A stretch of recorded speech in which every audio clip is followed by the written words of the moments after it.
In Jannah, my brothers and sisters, you will be the age of about 33 years old. Can you imagine you and your father are the exact same age? You and your mother will be the exact same age. And in Jannah you will be as tall as your father Adam, about 30 meters high.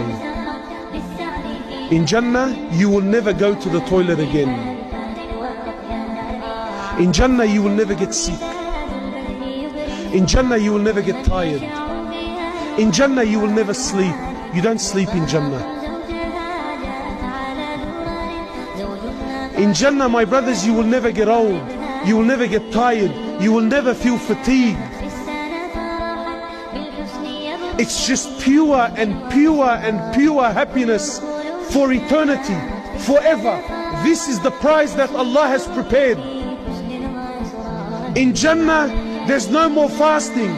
In Jannah, there's no more salah. In Jannah, there's no more wudu. In Jannah, there's no more worship.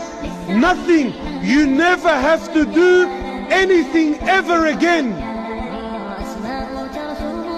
I can't wait, man.